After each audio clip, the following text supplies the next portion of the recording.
ប្រជាពលរដ្ឋនិងព្រះសង្ឃ24អង្គដួលសន្លប់និងរងរបួសធ្ងន់ស្រាលដោយសារកម្លាំងប្រដាប់អាវុធថៃបាញ់កាំភ្លើងគ្រាប់ជ័រគ្រាប់ជំពាមនិងគ្រាប់បែកផ្សែងពេលដែលចូលរាយបន្លាលួសនៅលើទឹកដីកម្ពុជាបាទប្រិយមិត្តជាទីមេត្រីនេះគឺឈឺចាប់មែនទែននៅពេលដែលឃើញវីដេអូបងប្អូនប្រជាពលរដ្ឋបានផុសនៅលើបណ្ដាញសង្គម live នៅលើបណ្ដាញសង្គមផ្ទាល់ពីទស្សនវិជ្ជាបងប្អូនប្រជាពលរដ្ឋក៏ដូចជាព្រះសង្ឃនិងទាហានបានឈរពាំងក៏ដូចជាដេញទាហានសៀមបាទហើយទាហានសៀមក៏បានប្រើនៅអាវុធកំភ្លើងគ្រាប់ជ័រជំពាមដំបងដែកបាទតយុទ្ធជាមួយនឹងប្រជាពលរដ្ឋព្រះសង្ឃក៏ដូចជាទាហានកម្ពុជាអ្នកនាំពាក្យរាជរដ្ឋាភិបាលកម្ពុជានៅល្ងាចថ្ងៃទី17ខែកញ្ញាឆ្នាំ2025នេះបានឲ្យដឹងថាមានប្រជាពលរដ្ឋនិងព្រះសង្ឃខ្មែរប្រមាណ24នាក់បានរងរបួសដោយសារការប្រើប្រាស់អំពើហិង្សាបាញ់ដោយកាំភ្លើងគ្រាប់ជ័រជំពាមកៅស៊ូពីសំណាក់ក្រមយោធាថៃនៅភូមិព្រៃច័ន្ទឃុំអូបីជាន់ស្រុកអូជ្រៅខេត្តបន្ទាយមានជ័យនៅពេលចេញការពារដីស្របច្បាប់របស់ពួកគាត់ពីការរំលោភបំពានពីភាគីថៃនៅរសៀលថ្ងៃទី17ខែកញ្ញាឆ្នាំ2025នេះចាប់ពីវេលាម៉ោង 3:44 នាទីកងទ័ពថៃប្រដាប់ដោយអាវុធនិងសមត្ថកិច្ចនគរបាលបង្ក្រាបបាតកម្មថៃដែលប្រដាប់ដោយដំបងនិងខែលព្រមទាំងឧបករណ៍ផ្សេងៗទៀត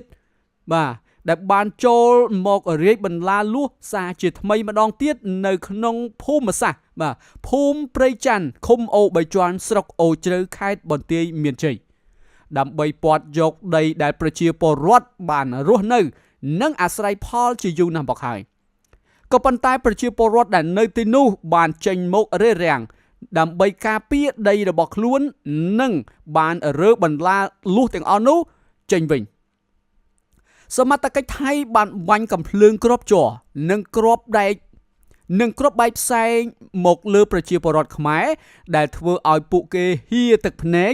និងប្រើប្រាស់ឧបករណ៍សំឡេងដែលធ្វើឲ្យប៉ះពាល់ទៅដល់ក្រដាសត្រចៀកហើយនិងប្រព័ន្ធខួរក្បាលព្រមទាំងបានបង្កអំពើហិង្សាទៅលើប្រជាពលរដ្ឋបាទ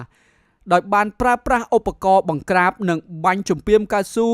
គ្រាប់ឃ្លីដែលបានបណ្ដាលឲ្យប្រជាពលរដ្ឋនិងព្រះសង្ឃចំនួនយ៉ាងតិច24អង្គបាទ24នាក់ដួលសន្លប់និងរងរបួសធ្ងន់និងស្រាលកងកម្លាំងនិងអាជ្ញាធរសមត្ថកិច្ចចម្រុះរបស់កម្ពុជាដែលមានប្រដាប់ដោយអាវុធហើយដែលកំពុងតែឈរជើងប្រចាំនៅក្នុងតំបន់នោះក៏មានវត្តមាននៅក្នុងហេតុការណ៍នោះផងដែរដើម្បីការពារសុវត្ថិភាពជូនបងប្អូនប្រជាពលរដ្ឋដោយបានបំពេញភារកិច្ចប្រកបដោយវិជ្ជាជីវៈនិងទទួលខុសត្រូវខ្ពស់ក្នុងការប្រកាន់ខ្ជាប់ខ្ជួនបំផុតនៃកិច្ចព្រមព្រៀងឈប់បាញ់ព្រមទាំងគោរពគោលការណ៍ដែលបានឯកភាពគ្នាក្នុងការដោះស្រាយបញ្ហាដោយសន្តិវិធីនិងត្រឹមត្រូវស្របតាមច្បាប់អន្តរជាតិបើតាមអ្នកនាំពាក្យរាជរដ្ឋាភិបាលកម្ពុជាសមត្ថកិច្ចនិងអាជ្ញាធរខេត្តបន្ទាយមានជ័យបានជួយសង្គ្រោះបងប្អូនប្រជាពលរដ្ឋនិងព្រះសង្ឃដែលបានរងរបួសនិងបានបញ្ជូនតាមរថយន្តសង្គ្រោះបន្ទាន់ដើម្បីបាទដឹកអ្នករបួសទៅកាន់មន្ទីរពេទ្យដើម្បីទទួលការព្យាបាលបាទប្រិយមិត្តជាទីមេត្រីនេះគឺជាអត្ថបទព័ត៌មានដែលអ្នកនាំពាក្យបាទរបស់ប្រទេសកម្ពុជាអ្នកនាំពាក្យរាជរដ្ឋាភិបាលនៅថ្ងៃទី17ខែកញ្ញាឆ្នាំ2025នេះដែលប្រជាពលរដ្ឋនិងព្រះសង្ឃ24នាក់ត្រូវដួលសន្លប់និងរងរបួសធ្ងន់ស្រាលបាទដោយសារតែកងកម្លាំងប្រដាប់អាវុធរបស់ប្រទេសថៃ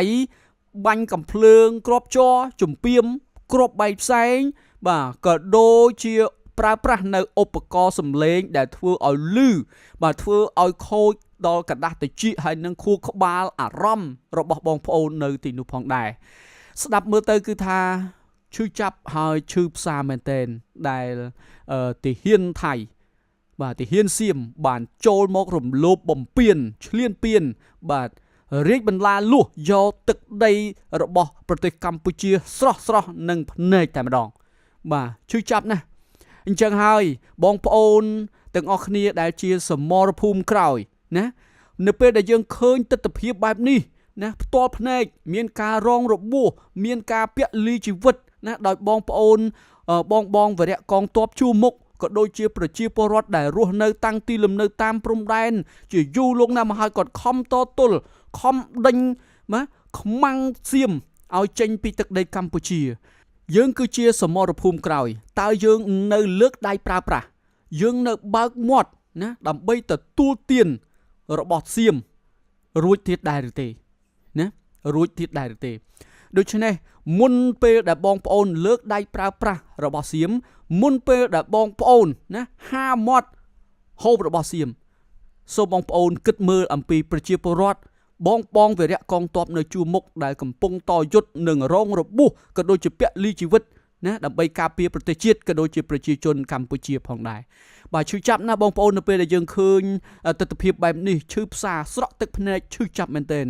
ដែលដីយើងប្រទេសយើងតែចោលចូលមកឈ្លានពានស្រស់បែបនេះអរគុណប្រិយមិត្តសូមលោកអ្នកចុច Subscribe និងសញ្ញារូបកណ្ដឹងដើម្បីទទួលបាននៅព័ត៌មានថ្មីៗទាន់ហេតុការណ៍មុនគេប្រចាំថ្ងៃនៅក្នុងដៃរបស់លោកអ្នក